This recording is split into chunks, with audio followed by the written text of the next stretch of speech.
বিসমিল্লাহির রহমানির রহিম। বাংলাদেশ জাতীয়তাবাদী দল বাঁশখালী পৌরসভার ৮ নম্বর ওয়ার্ড বিএনপি এবং বিভিন্ন অঙ্গ সংগঠন কর্তৃক আয়োজিত পবিত্র মাহে রমজান উপলক্ষে বাংলাদেশ জাতীয়তাবাদী দলের ভারপ্রাপ্ত চেয়ারম্যান দেশ নায়ক জনাব তারেক রহমানের নির্দেশে প্রতিটি ওয়ার্ডে ওয়ার্ডে ইফতার মাহফিলের কর্মসূচি ঘোষণার প্রেক্ষিতে আজকে আয়োজিত আজকের এই ইফতার মাহফিলের মহতারাম সভাপতি, এই এলাকার বরণ্য আলেমে দ্বীন বাঁশখালীর ফারুক আজম মাদ্রাসার মহাপরিচালক জনাব মাওলানা মোহাম্মদ আলী সাহেব, উপস্থিত আমাদের দলের বিভিন্ন পর্যায়ের নেতৃবৃন্দ, এলাকার মুরব্বীগণ, পর্দার আড়ালে মা বোন যারা আমার বক্তব্য শুনছেন এবং সমবেত এলাকাবাসী, আসসালামু আলাইকুম রহমতুল্লাহি ওয়া বারাকাতুহু। আমি প্রথমে আন্তরিকভাবে শুকরিয়া আদায় করছি মহান আল্লাহ পাকের দরবারে যে আল্লাহ পাক আজকে মাহে রমজানের উসিলায় এই এলাকার কিছু মুরব্বীদের সাথে একসাথে বসে ইফতার করার তৌফিক দান করেছেন। সেজন্য আল্লাহ পাকের দরবারে শুকরিয়া আদায় করছি, আলহামদুলিল্লাহ। কৃতজ্ঞতা জানাচ্ছি যারা আজকের এই আয়োজনের পেছনে পরিশ্রম করেছেন, কষ্ট করেছেন, যারা এই আয়োজনকে সার্থক করার জন্য বিভিন্নভাবে পরিশ্রম করে এই আয়োজনটি করেছেন। বিশেষ করে আমি চেয়েছিলাম ৮ নম্বর এবং ২ নম্বর ওয়ার্ডের ইফতার মাহফিল ৩ নম্বরের সাথে একসাথে করার জন্য, কিন্তু পরবর্তীতে আমাকে লতিফ ফোন করে বলেছে না, এলাকায় যেহেতু অনেক মুরব্বী ওখানে আছে, ওরা আলাউল কলেজের মাঠে ইফতার মাহফিল করলে ওখানে যেতে পারবে না, আপনি ওখানে ইফতার মাহফিলটা করেন যাতে আমার এলাকার মুরব্বীগণ থাকতে পারে। এবং পরবর্তীতে আমাদের আজকে এখানে হারুন উপস্থিত আছে, উনিও বিদেশ থেকে আসলেন, এসে বললেন যে না, এখানে করলে ভালো হবে। দুইজনের আগ্রহ এবং আমাদের এই এলাকার যারা দলের নেতা কর্মী আছে প্রত্যেকের আন্তরিক প্রচেষ্টার কারণে আজকে ইফতার মাহফিলটি আমরা এখানে করতে পেরেছি। সেজন্য তাদের প্রতি আমি আন্তরিক ধন্যবাদ এবং কৃতজ্ঞতা জানাচ্ছি।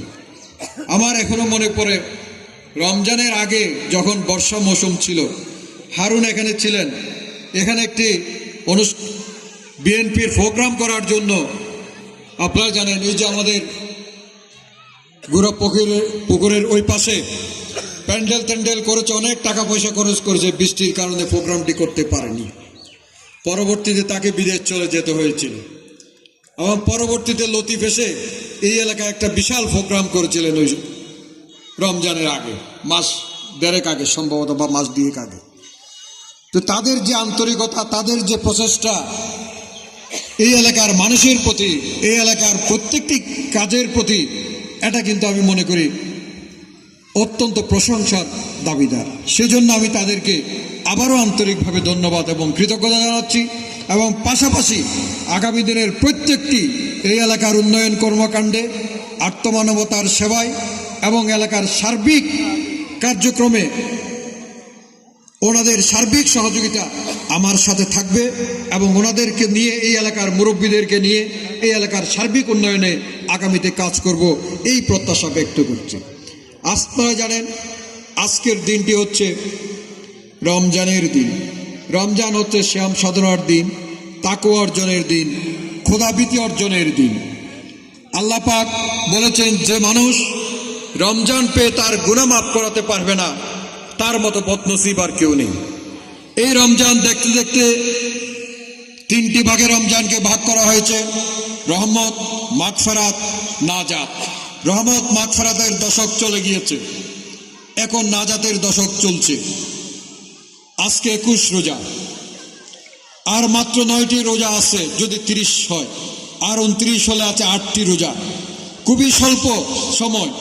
আমি আপনাদের সকলের কাছে আমার অনুরোধ থাকবে, আসুন আমরা এই তাকওয়া অর্জনের মাসে, মহান আল্লাহ পাক যে মাসকে নিজের মাস হিসেবে ঘোষণা করেছেন, মহান আল্লাহ পাক ফেরেশতাদেরকে ডেকে বলেন, ফেরেশতারা দেখো, আমার বান্দারা কারো ভয়ে নয়, কারো নির্যাতনে নয়, বা কারো চাপিয়ে দেওয়ার কারণ নয়, একমাত্র আমি আল্লাহকে না দেখেও আমি আল্লাহর উপর বিশ্বাস করে আমার যে হুকুম যে রোজা রাখার জন্য সে আমার উপর আস্থা রেখে আমার উপর বিশ্বাস রেখে আমাকে না দেখে তারা যে সারাদিন উপোস থেকেছে, দেখো আমার বান্দারা কেউ কিছু খায় নাই, এমনকি তারা পানি পর্যন্ত পান করে নাই, শুধু একমাত্র আমার ভয়ে। সুতরাং তাদের এই রোজার প্রতিদান আমি আল্লাহ নিজ হাতে দেব। সেই ধরনের মাস হচ্ছে এই পবিত্র রমজান মাস, এবং এই রমজান মাসের প্রতিদান আল্লাহ তাআলা নিজ হাতেই দান করেন। সেই ধরনের একটি মহিমান্বিত মাস হচ্ছে এই রমজান। এই রমজান মাস হচ্ছে পবিত্র কোরআন নাজিলের মাস, যে কোরআন আমাদের মুসলমানদের জন্য একটি পূর্ণাঙ্গ জীবন বিধান। যে কোরআনে মানুষের জীবনের,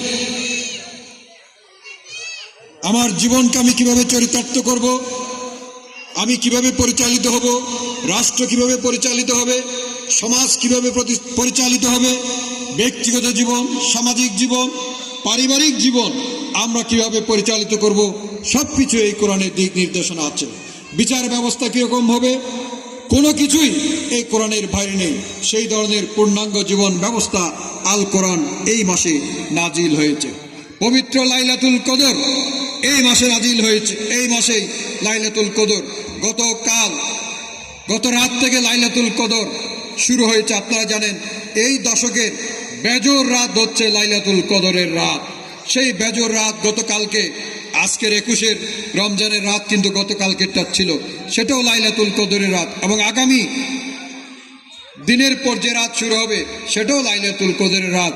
তবে আমাদের সকলের ঐক্যমতের ভিত্তিতে আমরা 27 রমজানকে আমরা লাইলাতুল কদর, অর্থাৎ 26 রমজান গতস্থ পরবর্তী রাতকে আমরা লাইলাতুল কদরের রাত হিসেবে চিহ্নিত করি, কিন্তু ভেজর রাতগুলো হচ্ছে লাইলাতুল কদরের রাত। তাই আসুন আজকে আমরা মহান আল্লাহ পাকের দরবারে কাই মনোবাক্যে দোয়া করে আল্লাহ যেন এই লাইলাতুল কদরের রাতের উছিলায়, পবিত্র মাহে রমজানের উছিলায় আমাদের জীবনের সমস্ত গুনাহতা মাফ করে আমাদেরকে মাসুম হিসেবে, যেভাবে আমরা মায়ের পেট থেকে ভূমিষ্ঠ হয়েছিলাম, আমাদের মধ্যে কোনো গুনাহ ছিল না, আমরা মাসুম ছিলাম, সেই ধরনের জীবন যাতে আমরা গড়ে তুলতে পারি, সেই দোয়া আমরা মহান আল্লাহ পাকের দরবারে এই মাহে রমজান উপলক্ষে করব। প্রিয় সমাবেশ, আপনারা আমাকে চিনেন, জানেন আমি আপনাদেরই সন্তান, আপনাদের ভাই, আপনাদের নাতি, আপনাদের বন্ধু। অনেক সময় আপনাদের সাথে আমার অনেক কথা হয়েছে। আমি যখন এখানে রমজানের আগে যে মিটিংটা করেছিলাম সেখানেও আপনাদের সাথে আমি দীর্ঘ কথা বলেছি, বক্তব্য রেখেছি। আপনাদের এই এলাকার উন্নয়নের ব্যাপারে আপনারা যারা মুরব্বীরা আছেন, যারা হয়তো আজকে 20 বছর 25 বছরের যুবকরা আছেন, তারা হয়তো নিশ্চয়ই জানেন না, কারণ আমি যখন ক্ষমতা থেকে চলে যাচ্ছি তখন তাদের বয়স 8, 10, 9 এর চেয়ে বেশি ছিল না। সুতরাং তারা হয়তো অনেকেই জানেন না, কিন্তু এই এলাকায় সর্বপ্রথম যদি এলাকার উন্নয়ন হয়ে থাকে বাঁশখালীর ইতিহাসে, পৌরসভার ইতিহাসে, বা জলদি ইউনিয়ন যে ইউনিয়ন ছিল সাবেক ইউনিয়নের ইতিহাসে, আমার আগে কেউ এই এলাকায় কোনো উন্নয়ন কর্মকাণ্ড করে না।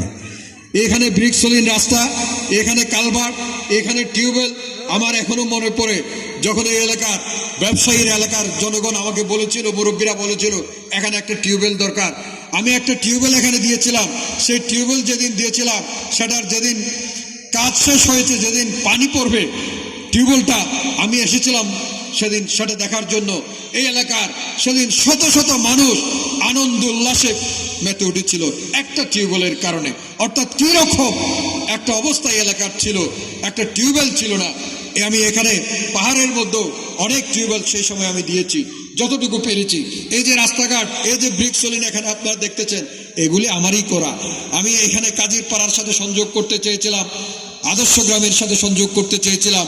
এইদিকে রাস্তাটা যেটা ফরেস্ট অফিসে গিয়েছে সেটাও আমারই করা, এবং আমাদের মাদ্রাসা মৌলানা মোহাম্মদ আলী সাহেবের মাদ্রাসায় ফরেস্ট অফিসের উপর দিয়ে যেতে হতো, পাহাড়ের উপর দিয়ে, ওনাদের অফিসের উপর দিয়ে আমি পাহাড়ের পাদদেশে, পাহাড়ের পাশে রাস্তা কেটে পাহাড় সমান করে সেদিকে রাস্তা করে দিয়েছি, যাতে মাদ্রাসায় যেতে পারে, ওই এলাকায় যারা বসবাস করে তারা যেতে পারে। এবং এই এলাকার প্রত্যেকটি মসজিদ, মাদ্রাসা, মন্দির, যেখানে, যেহেতু আপনারা জানেন এটা একটা হিন্দু অধ্যুষিত এলাকা, এখানে আমাদের হিন্দু সম্প্রদায়ের লোকদের বসবাস। বড়ুয়া, এখানে এই ওয়ার্ডে বড়ুয়া, হিন্দু, মুসলিম 3 সম্প্রদায়ের বসবাস। সবচেয়ে বেশি হচ্ছে হিন্দু সম্প্রদায়ের বসবাস। এবং এই এলাকাটা জেরুজালেমের মতোই একটা এলাকা, যেখানে হিন্দু, বৌদ্ধ মুসলিম একসাথে বসবাস করে, একসাথে সমাজ করে, একসাথে তারা যে ধর্ম পালনের সময় যে যে যার ধর্ম পালন করে, কিন্তু সামাজিক আচার রীতিনীতি প্রত্যেকটি কাঁধে কাঁধে কাঁধ মিলিয়ে সবাই কাজ করে ভ্রাতৃত্ববোধের বন্ধনে আবদ্ধ হয়ে, সৌহার্দ্যের বন্ধনে আবদ্ধ হয়ে। যে শিক্ষা আমাদের ইসলাম দিয়েছে, যে ইসলামে এই শিক্ষাটা আছে যে অন্যান্য ধর্মাবলম্বীদের ধর্ম পালনের জন্য যে স্বাধীনতা, তাদের যে অধিকার, সেটা কিন্তু কোরআন দিয়েছে, সেটা ইসলাম দিয়েছে, আমাদের রাসূলুল্লাহ সাল্লাল্লাহু আলাইহি ওয়াসাল্লাম সেটা নিশ্চিত করেছেন। এবং এমনকি একদিন রাসূলুল্লাহ সাল্লাল্লাহু আলাইহি ওয়াসাল্লামের সামনে দিয়ে একটা লাশ যাচ্ছে, রাসূলুল্লাহ সাল্লাল্লাহু আলাইহি ওয়াসাল্লাম দাঁড়িয়ে গেলেন, তিনি বললেন সেটা কিন্তু বিধর্মীর লাশ, কিন্তু রাসূলুল্লাহ সাল্লাল্লাহু আলাইহি ওয়াসাল্লাম সম্মান জানানোর জন্য দাঁড়িয়ে গিয়েছিলেন। এই ধরনের আমাদের মহানবী সাল্লাল্লাহু আলাইহি ইসলামের জীবন এবং ওনার চরিত্র ছিল এইরকম। অন্য ধর্মের প্রতি ওনার শ্রদ্ধাবোধ সেটা ছিল। উনি কখনো ইসলাম কায়েম করার জন্য কারো প্রতি জোর জবরদস্তি করেন নাই। উনি কখনো ইসলাম কায়েম করার জন্য কাউকে জোর করে ধর্ম পালন করার জন্য, ইসলাম কায়েম করার জন্য বলেন নাই। উনি ওনার চরিত্র দিয়ে, ওনার আহ্লাদ দিয়ে উনি বিশ্বকে ইসলামের সুশীতল ছায়াতলে উনি নিয়ে এসেছিলেন।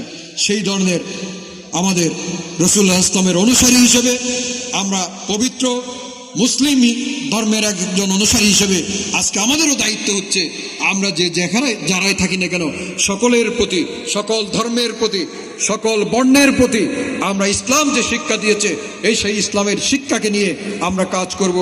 তো যে কথাটা বলতে চেয়েছিলাম, উন্নয়নের ক্ষেত্রে আপনারা দেখেছেন বড়ুয়াপাড়া রাস্তা, সেগুলো আমার করা। এখানে যে মহাজন পাড়া বা এখানে তালুকদার পাড়া, এখানে আমাদের বুলবুল শিকদারদের বাড়ির ওদিকে প্রত্যেকটা মানুষের রাস্তাঘাট, অলি গলি সব কিছু আমি যখন মেয়র ছিলাম সেই সময় করেছি। কারণ আমি বিশ্বাস করতাম এই এলাকায় যারা বসবাস করে তারা হচ্ছে সকলেই রাস্তার আশেপাশে যারা বসবাস করে তাদের চেয়ে দারিদ্র কবলিত এলাকা, এবং এই পাহাড়ি এলাকার মানুষ অনেক কষ্টে তারা দিন যাপন করে। পাহাড় থেকে অনেকে লাকড়ি ক্রয় করত, আজকে অনেকেই স্বাবলম্বী হয়েছেন, বিদেশে গিয়েছেন, বিভিন্নভাবে তারা আজকে পরিশ্রম করার মধ্য দিয়ে স্বাবলম্বী হয়েছেন। এটা মহান আল্লাহ পাকের দরবারে শুকরিয়া আদায় করছি এই জন্য।